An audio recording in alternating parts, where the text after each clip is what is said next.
Здравствуйте, здравствуйте, здравствуйте всем. Всем приветы, дорогие друзья и зрители нашего канала. Пишем вам прямо из деревни. Письмо у нас необычное сегодня. Не на бумаге, а сразу с картинкой, звуком и утренним воробьем в главной роли. Вот он, сидит на грядке. Прилетел проверить, все ли у людей в порядке и не проспали ли мы деревенские дела. Чирикает тут с важным видом, будто председатель огорода. Наверное, думает, я вам покажу боевые будни насекомые. А вот ворона дала самоотвод. Утро прохладное, бодрое, такое, где чай вкуснее, воздух теснее, а список дел длиннее, чем зимний вечер. Ну что ж, раз уж письмо начато, будем рассказывать дальше, как тут жизнь деревенская идет. Пишем вам дальше с наших полей и огородов. Погода тут решила не скромничать. Жара была такая, будто июль перепутал календарь и заявился раньше времени. Трава рванула вверх со скоростью деревенских слухов. Только вчера смотрели, земля еще толком не вспахана, а сегодня уже косить пора. И одуванчики. Ну до чего же красивые стоят. Желтые, яркие, словно кто-то специально разбросал по траве маленькие солнышки такие. Правда, любоваться ими долго в деревне не получается. Красота красотой, как говорится, а косу никто не отменял. Вот и вышли на борьбу с этим зеленым наступлением Мария Олеговна и Раиса Ивановна. Вышли они с серьезным видом, как будто принимают экзамен у всей этой травы. Трава шуршит, одуванчики разлетаются, а работа идет своим чередом. В деревне ведь как? Не успел оглянуться, а природа уже придумала тебе новое занятие. Ну что же, продолжаем наше деревенское письмо. Сегодня день серьезный. На поле разбросали навоз, припорошили немножко пеплом из печек, из бани, там из дома. Старый вот этот пепел собираем и разбрасываем на огород. Запах, конечно, такой настоящий деревенский такой, навозом пахнет. Зато земля потом скажет спасибо хорошим урожаем. И как всегда подтянулись наши постоянные помощники. Без них тут ни одна весна не обходится. Дядя Ваня у руля мотолебедки, командует техникой, такой уверенный, будто всю жизнь только этим и занимался.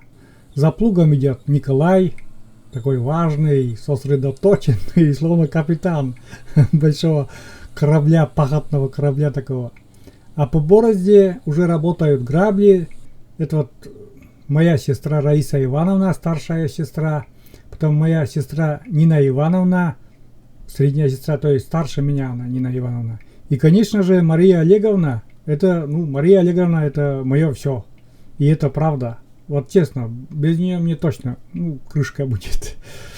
Пашут и сразу порядок наводят, корневища сорняков выбирают, землю равняют, барануют граблями сразу. Только успевай смотреть, как поле превращается в аккуратный огород. Вот. Работа хорошо шла, как говорится, можно сказать, работа кипела, и вскоре весь участок был спахан. Мотолебедку с плугом торжественно, как говорится, отправили на стоянку, пусть отдыхает, заслужила. Огород готов, остался вот последний штрих, подправить там края лопатой, чем, собственно говоря, Мария и Раиса сразу и занялись.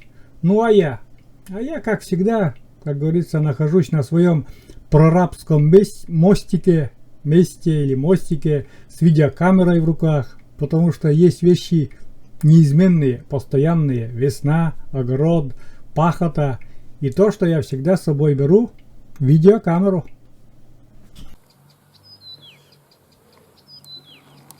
Мелкие грядки уже Маша посадила. Свеклу посадила, морковку посадила, да? Да. Чеснок. Чеснок, говорю. Чеснок он зимний. Лук, да. Ну, а кукурузу еще не вынесли, потому что морозно еще. У нас, знаете, вот где вот сейчас там Раиса Ивановна поправляет грядку, да? Там, друзья, знаете, вот сегодня, сейчас время еще скажу, сегодня у нас 23-го, вчера был день Николая Чудотворца, не работали, 23-го сегодня мая. И вот позавчера, это получается 21-го, да? Утром проснулись, и все белым было. Заморозок был. Заморозок и такой конкретный, что вот подсолнухи были посажены, Раиса Ивановна сажала. И они все почернели, замерзли. Вот такой север. И спешить не надо. Пускай погода, но он обманчивый, север такой. Друзья, на нашем огородном совете разгорелся почти научный спор. Вопрос, между прочим, серьезный. Сажать сегодня картошку или не сажать? Я говорю, чего тянуть? Земля готова, погода хорошая, руки работают, значит надо сажать. А Мария с Раисой сразу в ответ: нет, сегодня день неблагоприятный, по лунному календарю картошку сажать в этот день нельзя. Вот так вот. Ну, скажи там пару слов, почему не сажаете эту картошку сегодня? Неблагоприятный день. Но я понимаю, я уже слышал, что неблагоприятный день. Кто это сказал? Написано. Раньше не знали мы. Написано. Кто написал? Кто? Да. Кто написал? Написано. Кто написал? Неблагоприятные дни. Кто написал? Я и Это спрашиваю. кто написал? Не будьте маса гжени, вот и сишерти имей поктыша. Не сишерти поктыша, стався. Но кодец я вещал. Не за кода вишталле. Куй. Яндексе ме наберите, да ме нам пете. Неблагоприятный день гижа. Вот сейчас перевожу. Она говорит, что кто-то пишет. Кто пишет, не знает. В Яндексе набираю и мне пишет, что неблагоприятный день. Раньше этого не знали, друзья. Раньше тут и сниже. Картулиши чине, картулиши соде. Сейки же пуктали снида. Йогия синечка в лиснида, стався сиеже катри. Перевожу, друзья. Раньше, говорит, тоже знали. Не уходи, Маша. Раньше, говорит, тоже знали. И соблюдали, когда луна на убывание и когда на... Как? Растет и... Да, когда растет и когда убывает луна. Вот Маша так сказала. Ну, просто она на коме сказала. Сие тоже придерживайте лисниже. Порушьёзы, стався. Но я не знал, например, этого. И раньше, я не знаю, мама, наверное, тоже этого не придерживалась ничего. Сажали, картошки урожай был, знаешь, какой большой. Очень много картошки сажали, прям очень много. Знаете, сколько мы сажали картошки? Это ведь, вот этот участок, что мы сейчас сажаем, это вот сравнить капля в море. Вот реально вот каплю в море сравнить. Мы сажали там участки тракторные, трактором это самое. Пахали трактором, убирали трактором, окучивали трактором. И на весь год мы сдавали эту картошку, чтобы купить там муку, сахар, чай, растительное масло и все такое. Вот такие участки здоровые были. Очень большие участки были. И плюс еще на денежку даже сдавали тоже. Тукар возили.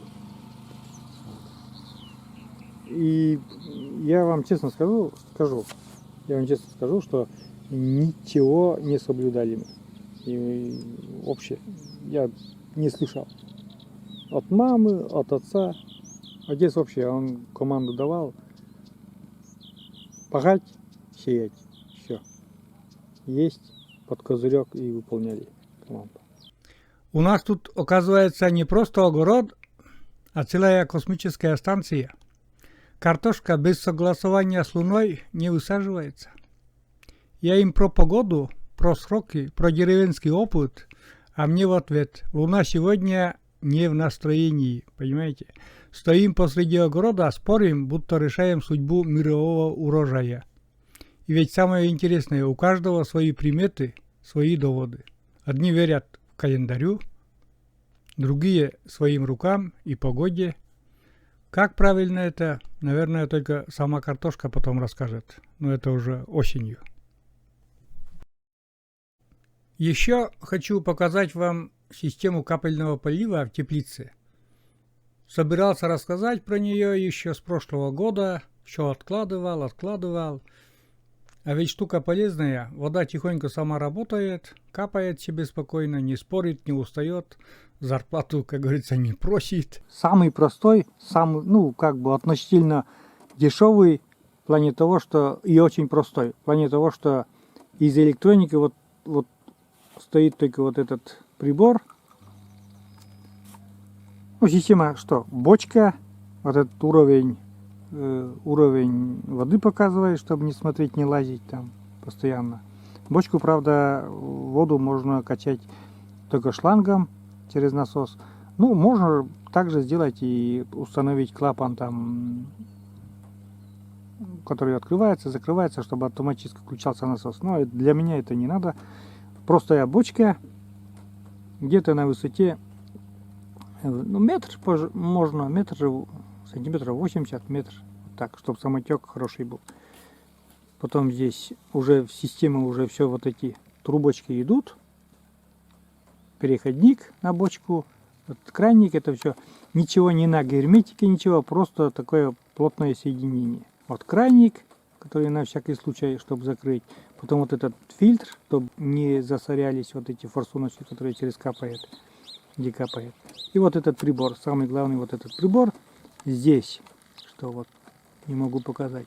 С левой стороны устанавливаешь периодичность, вот, например, 12 часов там можно прокапать, через каждые 12 часов, через каждый час, через каждые 2 часа, 12-24 часа. Через неделю будет капать, как установишь. И вот продолжительность там 10, 20, 30 час. Вот. У меня установлено 12 часов, то есть 2 раза в сутки он капает, утром, вечером капает каждый раз по 30 минут. Потом, смотрим, если земля сухая, добавить можно, если земля влажная, значит надо чуть-чуть убавить. Вот, продолжительность. Тут идет вот этот ПВХ-шланг, быстросъем, вот здесь быстросъем такой, и идет в теплицу. У кого 6-метровая теплица, можно поставить внутри теплицы, и вообще замечательно будет. Вон крышка, я просто снял для съемки, это все закручивается, и вот там стоят 2 батарейки мизинчиковые, которые подходят к любому пульту от телевизора. Принцип тот же. Вот здесь вот черная табличка внизу, вот туда вставляется вот такой, вытаскивается лоток, и туда вставляются 2 батарейки эти мизинчиковые. Вот это все сверху закрывается, резиновая прокладка, и все. И ничего больше тут нету. Очень простой, самый, я думаю, вот батарейки, эти 2 батарейки, сезон, и они еще целую, наверное, ползимы еще отработали. У меня 1 батарейка в часах, другая, наверное, я куда-то в пульте еще тоже слал. Вот так. Почти не расходует заряд.